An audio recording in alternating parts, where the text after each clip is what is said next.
चाहे फिर मेरे को पूरी दुनिया से प्रशासन से लड़ना मंजूर होना होगा, चाहे योगी और मोदी से लड़ना मंजूर होगा।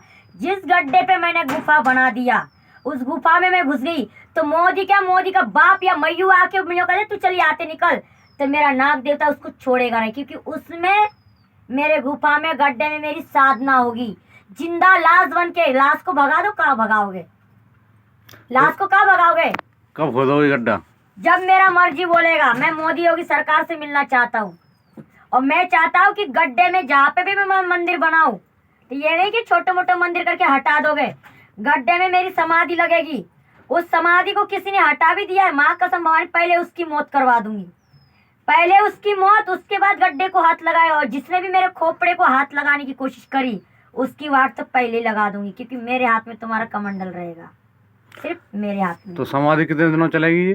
समाधि मेरी जिंदगी भर के लिए चलेगी। सिर्फ नाग पंचमी के दिन एक दिन वर्ष जो भी कोई भक्त आएगा नाग पंचमी के दिन दूध चढ़ाने के लिए, सिर्फ मेरी माँ का दर्शन सिर्फ उसी को होगा, इच्छाधारी नागिन का।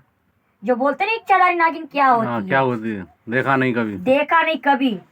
मेरे को गवर्नमेंट यो कहते ना, जा बेटा तेरे लिए पूरा हिंदुस्तान छूट दिया है, तो मैं आज यहाँ भी दिखूंगी, कल मैं वहां पे भी दिखूंगी, मेरा मन होगा ता दिखूंगी। तुम तो ये कहोगे पूजा हो रही तो तुम्हें यही मिल रही है, अब मैं पूरे हिंदुस्तान में डोल रही। मेरी ये छाया प्रतीका तुमने सुना है कभी? छाया रूपी, हाँ छाया रूपी भगवान की छाया कहीं भी नजर आएगी और पूजा अगर तुम्हारे गड्ढे में नजर आएगी। अच्छा, मेरे रूप अनोखे है, मैं अपना रूप बना के किसी के भी घर भेज सकती हूँ। रूपमानी तुमने सीखा है कभी? सिद्धि रिद्धि नहीं रूप सुना की कहानी सुनी कभी? कि संत किसी का भी भेष ले सकता है।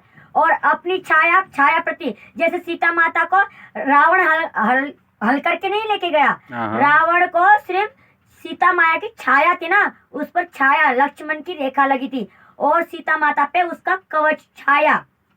बोलते सीता माता को हाथ लगाते कम रावण भस्म होने के मरना चाहिए, क्योंकि वो सीता थी, सीता माता को हाथ उसके छाया को पकड़ के लेके गया, प्रतिरूप को ले गया उनको। प्रतिरूप जैसे मेरे को कोई पकड़ के ले जाए और मैं तुम या लड़की साथ ऐसे हुआ, मतलब ऐसे हुआ, रावण की लंका ये पकड़ के लिया, वो कुछ नहीं कर पा रहे, सिर्फ उसकी छाया को पकड़ रहा है।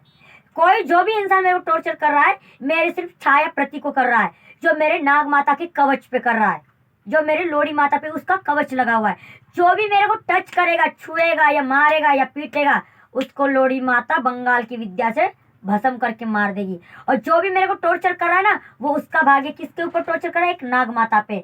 जिसने भी मेरे गढ़ पे या मेरे पे वार किया है, माँ कसम भवानी की, उसको मेरी नाग माता नहीं छोड़ेगी, क्योंकि जो मेरी मनसा देवी है वो मेरे को देख रही, क्योंकि मैं उसकी बेटी हूँ, नाग माता की बेटी पूजा हूँ, पूजारण, क्योंकि मेरे पास एक नागमणि के होने के कारण मैं कुछ भी रूप धारण कर सकती हूँ, क्योंकि मैं किसी का भी रूप धारण कर सकती हूँ, कि वो नागमणि सिर्फ मेरे पास है। और वो कहाँ है, किस नजर में है और कहाँ है, मुझे मारने से या मुझे टॉर्चर करने से उसका पता कभी न लगा सकती हो। और ये सोना चांदी में सट्टा नहीं, इतने डायरेक्टली में क्यों बोलती? एक नाग माता के ऊपर, एक नाग मणि के ऊपर। और मैं मर जाने के बाद तुम कहाँ ढूंढोगे? लंदन ढूंढोगे बहन के लड़ा।